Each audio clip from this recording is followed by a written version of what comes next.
On the 21st of February, 2022, Venezuelan-born taxi driver and father of 3, Leonardo Coripe, was driving his motorcycle taxi through the streets of Lima, Peru, searching for customers and ferrying them across the city. At approximately 6 p.m, he parked his vehicle on Calle Las Peras in Los Olivos to chat with a group of other taxi drivers. Some witnesses reported that a heated argument erupted between Leonardo and one of the other men. After some back and forth, Leonardo walked over to the pavement, looking extremely distressed, and sat down. The man he had been arguing with then approached Leonardo with his phone and began filming him. In the now infamous footage, a defeated Leonardo solemnly looks up at the man and says, "Tu dile el patrón," meaning, "You tell the boss." The cameraman then pulls out a 9mm Glock, replies, "El patrón," as if to say, "Oh really?" and fires 5 shots at Leonardo's head. The first 3 shots struck him in his left temple, causing his eye to dislodge completely. The 4th and 5th rounds hit his nose and cheek, turning his face completely red. As he collapses onto the sidewalk, the camera lingers on his face. A gurgling sound and a bystander shouting can be heard near the end of the video.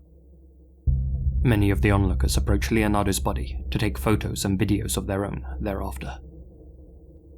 As would come to light, the killer was a known extortionist and sicario named Frank Lopez, otherwise known by his hitman alias, Mata por gusto, kill for pleasure. Leonardo owed him $60 in toll fees, around $16.50 US, and Frank decided to make an example out of him. Later that same day, Frank sent the video to other taxi drivers in the area as a warning. Pay your debts, or this could happen to you. The horrifying video soon began circulating on shock sites under the titles El Patrón and One Man, 5 Bullets. It saw widespread circulation in Spanish-speaking countries and became a popular clip among school kids who shared it around as a sort of morbid rickroll. Frank himself was arrested 1 month later and was eventually sentenced to 17 years and 4 months in prison. That light sentence may boil your blood a little, but even more infuriating is the fact that he shouldn't have been a free man at the time of the incident. Frank had previously been arrested in 2019 for slaying 2 other people, and on top of that, was linked to the murder of 8 others, but he had been released on a technicality due to a mistake made by the judge. If that hadn't happened, then Leonardo would still be alive today, and one of the worst snuff videos in existence, filmed from the killer's own POV, would never have been created. 9 months after the incident, in November 2022, roughly 187 people were sent an email, simply titled, "Hello." The main body read, "My name is Leonardo Alexander Coripe Brito. This is what I look like on video." Attached was a file named California.mp4, which couldn't be previewed and had to be downloaded to view. When opened, a deep-faked video would play, one showing Leonardo's bloodied and distorted face singing Katy Perry's California Girls. Anyone who replied to the email automatically received a response containing a screenshot from the video. Most recipients didn't see the funny side, and one was able to trace the Gmail account back to a man named Jacob. His IP address, email, and phone numbers were subsequently doxed. However, it was later revealed that Jacob hadn't created the deepfake and had instead been hired to send the emails on someone else's behalf. Another variation of the email, also titled "Hello," included the message, "My name is Leonardo. I exist," and featured a file named Leonardo.mp4. That video was a clip taken from the original El Patrón footage and zoomed in on Leonardo's dead body.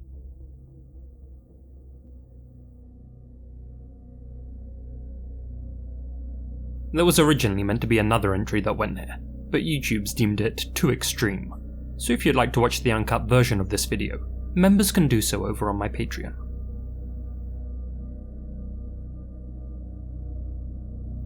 Buried in the darkest corners of YouTube is a channel that most people have never heard of.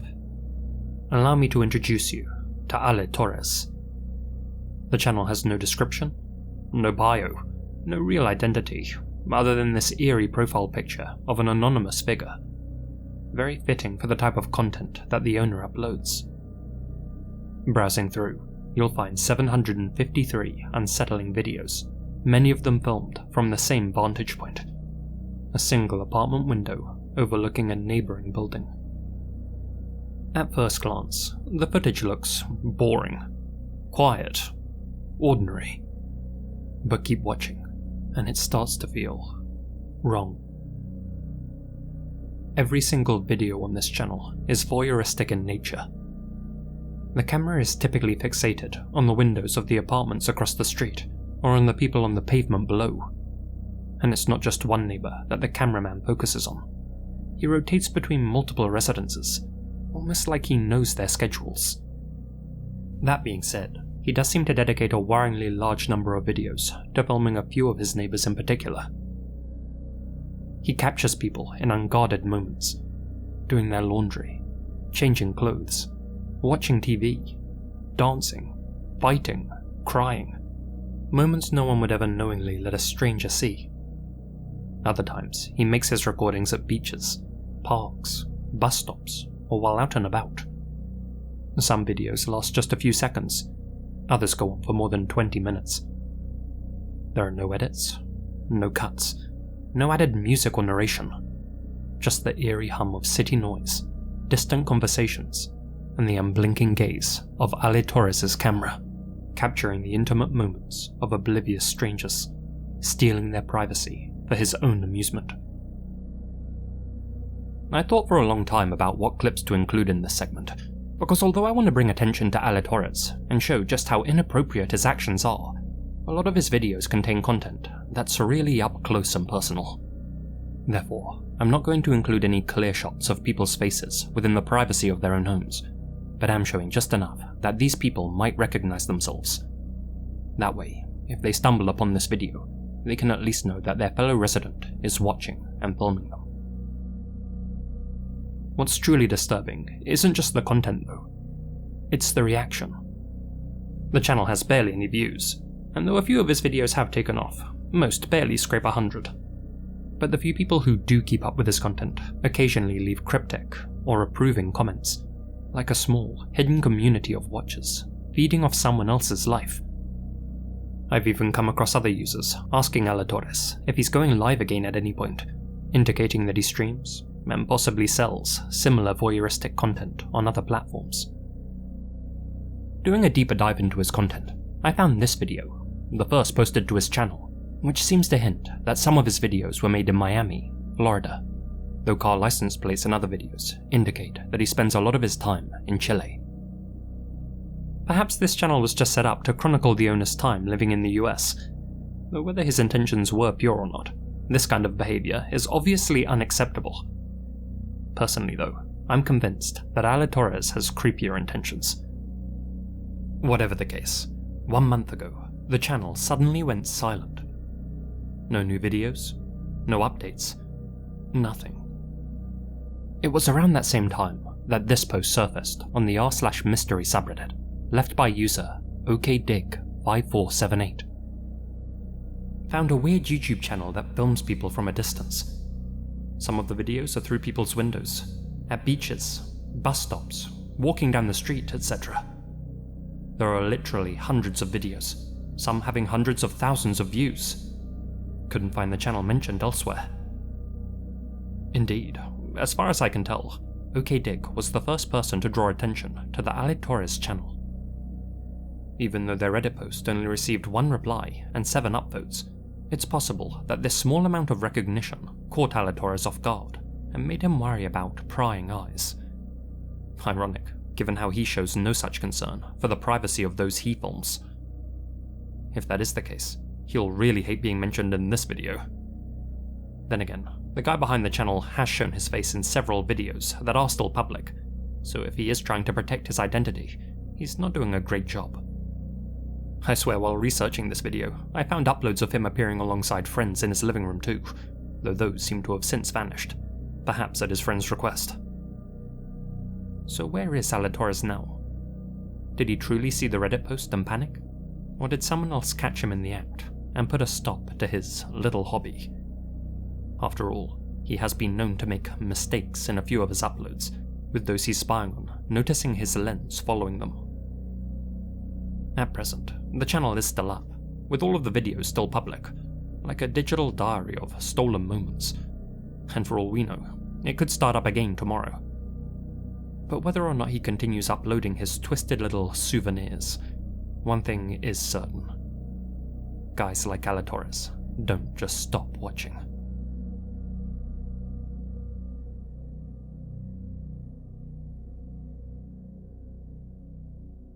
One of the best parts about being a YouTuber is being able to set your own schedule. That flexibility lets me focus on the things that actually matter, like researching, editing, or just diving into a weird internet rabbit hole for a video. And because I like to do things on my own time, I use the sponsor of today's video, Stamps.com.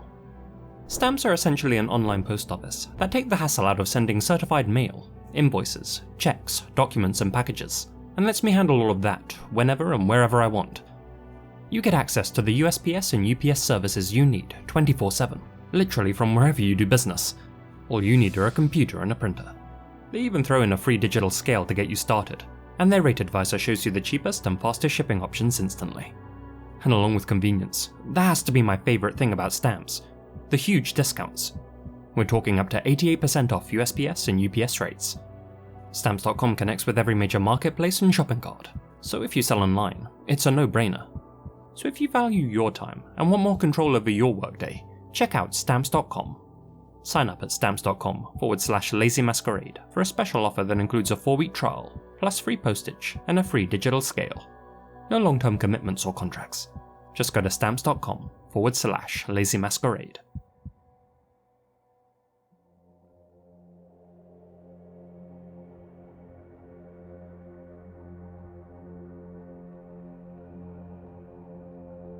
Divorce in a conservative society like Japan comes with more than just legal hurdles. It carries a heavy social stigma, especially for women. On top of that, many are expected to leave their jobs after marriage and become full-time housewives, leaving them financially reliant on their husbands. As such, an unhappy marriage in the land of the rising sun can sometimes feel like a form of indentured servitude. That could explain the popularity of Danna-Shine, in English, Husband, Die, a website heavily inspired by the anime Death Note, which needs no introduction, and the more obscure but equally compelling Hellgirl, a 2005 horror series in which people can have their tormentors dragged to hell through the services of a cursed website. As its name implies, Danna-Shine is a forum where anonymous housewives gather to wish death upon their husbands, those who don't view till death us do part as a vow, but as an exit clause. Each post is a plea made by the writer to the god of death, asking for their partner's swift demise. Many users believe that by sharing their wish, they're actually manifesting it, willing it into existence. The site even features a monthly death count on the homepage, which tallies how many husbands have been successfully sent to the big sayonara. Reading through this twisted communal diary, you'll find thousands of personal stories from women who detail their grievances with their husbands. Their reasons range from serious offences, like abuse and infidelity, to petty annoyances, like snoring or leaving trash on the floor. To give you a taste, here are a few recent posts which I translated. The reason you're late home from work is because you're having an affair. All you can tell are lies. You're a bastard, covered in debt. I get excited every time I hear the sound of an ambulance, but annoyingly, you make it home every night. Shinigami, please take him quickly. Die. Die, you bastard. Delete yourself. Oh wait, you can't get insurance? Then die instantly in a single vehicle accident. Die without causing anyone any trouble. Haven't you been alive too long? How many more years are you going to make me wait? You rat. Perish within a week at the latest. 38 years old. And a salary of 200,000 yen? Even our kids in elementary school understand that their dad's no good. They'd be happier if you were dead. Our son says, I'd never kill anyone, but I wish someone would kill my dad. Surely it's not worth living that much. Lol. Come on, get crushed by some heavy machinery at work today. Your disappearance will make your family happy. Your survival will only bring you trouble. I hope my husband, who has Asperger's syndrome, dies right now. You have ruined my life. Give me back my time. The only thing you can do to make amends, as you have neither the financial means nor a heart, is to expire and let me receive my survivor's pension. I married a poor, ugly guy who was inferior to me, but he got all cocky when I dressed him up in designer clothes, gave him stylish glasses, put him on a diet. And now that he's actually good enough to look at, he's gone out and gathered up some girls to hang out with. Die. After hearing all of those, you'd be forgiven for thinking that Danna-Shine was just a space for these women to vent their anger, an outlet for those processing pain or betrayal. Indeed, many of the posts do deal with heavy subject matters, making it easy to sympathize with the writer. But in other cases, the users are simply motivated by the fantasy of escaping a boring or loveless marriage, with their innocent husband's sudden death, and subsequent insurance payout, imagined as the only way out. No matter how you look at it, death is the only option. First of all, divorce is out of the question for us. Think about how much we both earn. It's physically and financially impossible to separate. You can't come up with child support, a mortgage, living expenses. So although it may be fine for my mental stability, separation is out of the question. But if you were to die well and make a lot of money that goes to me, my life would be more stable, and I could protect our home and family. That is the only option. If you truly want to protect your family, as you say, I think there's no other way than this. I don't think you'll be of any use in your mid-50s, complaining about pains here and there. You'll only end up being a nuisance. Personally, I don't need you, and there's no reason for you to live in the future. If things go as I want them to, everything will be fine. I'll take care of both of your parents, so you can die in peace. Die well. Looking deeper into the site, you'll find a section entitled Effect Report, which is filled to the brim with updates made by previous posters, informing their fellow widow wannabes about their husband's health scares and near misses, and thanking the Grim Reaper for slowly but surely working his magic. But in amongst all of the reports of gout and high blood pressure, I found a few posts that really stand out. Thank you all for your support. I left my note at the end of the year. Thanks to you, I've become a widow. I received a lot of condolences. I'm sorry, your husband was still so young, etc. I never say it out loud, but he got what he deserved, so I've come here to express my sincere gratitude. It's been a few months since I left my death note, and I can't believe it, but my husband really died. The cause of death was heart failure, caused by sleep apnea syndrome. He was cold in the morning. I called an ambulance, and they confirmed his death at the hospital. To be honest, I'm so happy. So happy. So happy. Thank you so much, Grim Reaper. I was overwhelmed with joy when my husband, who I had just spoken ill of in this death note, was in a traffic accident the next day. I've been lurking on this site for a long time, but I refrained from posting because I thought mine was a mild case. A while ago, there was a show about Danna-Shine on TV, and I watched it with my husband. Recently, Yahoo News featured an article about the administrator, Makita-san, and my husband said a lot of bad things about him. The next day, my husband went to work in his car and was hit by a truck and taken to a hospital. A terrible accident, they said. He broke his left leg, broke his pelvis, and ruptured some internal organs. He's in a critical condition and hasn't regained consciousness. I'm writing this from the hospital toilet. It's a strange feeling. I thought it would be painful, but I'm happy. What is this happiness? As time passes, my happiness and expectations are overflowing more and more. I hated my husband. He was just trying to act like a good person on the surface, but was filled with hatred himself. I thought by leaving my death note, my husband, or caretaker as he'd say, would somehow find out and become angry. I figured it's the same as saying something bad about the gods at a shrine. Of course, I'd be punished. But I'm so happy. Let me say more and more, I'm so happy. So happy. So much fun. Just die. Stay like this. Please. I can't show my smiling face in front of my parents-in-law, so I'll laugh a lot now, here. I'm smiling in this bathroom like I've never done before. I'm a weird person, sure. Other people will definitely think I'm weird if they see me. But I'm so happy. I can't stop smiling. Laughing even. I can't stop laughing as I write this. I can't write enough.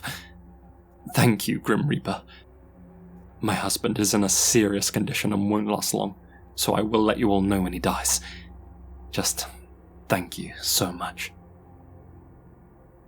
On any other forum, well, almost any other forum, such posts would be met with outright hostility. But on Danna-Shine, 100% of the replies I've read have been supportive. Here's just a small taste of the responses to that last post I read. I'm jealous.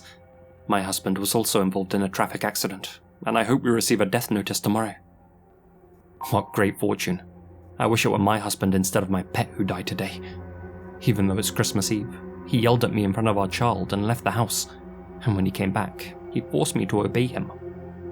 When my husband's around, I want to kill my child, and then myself, just to hurt him. Oh, it's the same for me. When my husband's a jerk, I think about taking the kids and killing them. Seriously, I hope he dies soon. Last year, when I told mine I was going to the company's year-end party on the 29th, he complained a lot about how it was impossible at that time of year. But then today, on the 30th, he took the trouble to go out drinking with his friends, driving 90 minutes on his motorcycle. I prayed that he'd get crushed in an accident, but he called me to say that he had arrived safely. It's just unfortunate, really. I wonder if a truck will crash into my husband's car. I don't care if it's completely mangled or flattened, though I'd rather he did die in agony.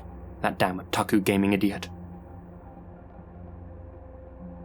Perhaps the darkest area of the website is the secret revenge tab, where users, who aren't content with just waiting for their prayers to come true, share their tips and tricks for expediting their husband's demise. I'll continue to cook your meals every day that are a little higher in sugar and salt, so I hope you pass away as soon as possible. I'll be there for you until the end. When you can no longer speak, I'll hold your hand and whisper in your ear, I hated you so much. Whether you're taken by accident or illness, please make sure you listen to my voice in your final moments. My husband has dyslipidemia. Even though he's taking medicine, he likes greasy foods, and his numbers are not going down. This was my light bulb moment. Now, I frequently pour oil on top of my husband's side dishes. The other day, when I made him Tianjin rice, I poured some sesame oil on the rice, put an egg on top of it, poured oil on that, poured sauce on it, and no matter how you look at it, it was greasy and inedible, but he ate it, saying, "It's delicious, it's delicious." He thinks he has a sophisticated palate, the idiot. It's a very modest attack, and will probably take a long time, but he's had hepatitis and a fatty liver, so I hope he gets diabetes, liver cancer, or some other disease that insurance will cover. You bald mama's boy. I used to put dirty dishwater in your eye drops, but starting today, I'm changing it to dirty toilet water. Toilet water with turds in before they're flushed. I'm gonna step up my revenge and send you to hell. Okay, I think that's enough examples, damn. So after all that, you may be wondering what type of person sets up a website like Danna-Shine, and if you assumed it was another disgruntled housewife, you'd actually be wrong. The site's administrator is actually a man called Koichiro Makita. He's not shy about sharing his name or contact info either, and as one of those posts referenced, he's even appeared numerous times on Japanese TV to discuss his creation. On the site itself, he goes into detail about his reasons for making Danna-Shine, stating that growing up with toxic parents left him with nothing but bad memories and a damaged psyche, and that if someone's making you feel bad, there's nothing morally wrong with wishing them obliterated. But at the bottom of his explanation, Makita links to a resource for anyone looking to take matters into their own hands. I wrote about how to kill your husband. Do not misuse. The police won't find out. How to kill your husband quietly and discreetly. How to damage your husband. Kill the people who piss you off. Happiness awaits once you have done so. This article, created by Makita himself, outlines how to, quote, slowly and casually kill your husband, using various legal chemicals that won't show up on a medical exam. For obvious reasons, I won't be displaying it here. Though he's since claimed that he regrets writing this article, and now urges people not to actively follow through with their plans, Makita nonetheless still hosts these instructions on his website. As far as I can tell, he hasn't faced any legal repercussions for encouraging others to slay their partners and spreading awareness on how to covertly go about it. To date, there have been over 223,000 notes made on Danna-Shine, each one a twisted wish. The site is still extremely active and receives dozens, sometimes hundreds of new submissions each day. And though it's easy to write most of them off as a dark fantasy or harmless venting, looking at that monthly tally on the homepage, you have to wonder how many of these users have stopped wishing and started planning.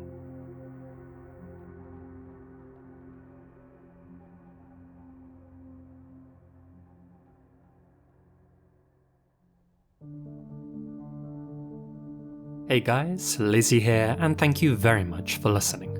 I'd like to say a huge thank you to all of my supporters here on YouTube and over on Patreon, especially my biggest supporters: Dalton Smith, George Lopez, Holly Lyons, Zak Horgan, Aðalsteinn Traustason, Alana Pons, Alicia 1996V, Asiamina, Azrael Warakai, Colin Monsma, Louthan, Farewelltattoosjaxfl, Gina Valera, Gracearchie, Hamish, Biluck, Itai Alon, LJB, Mistyblue Longie, Lulgjuraj, Pray to Jesus, TNS Mum, Terry Ford, and Yokai. Thank you guys so much for your continued support.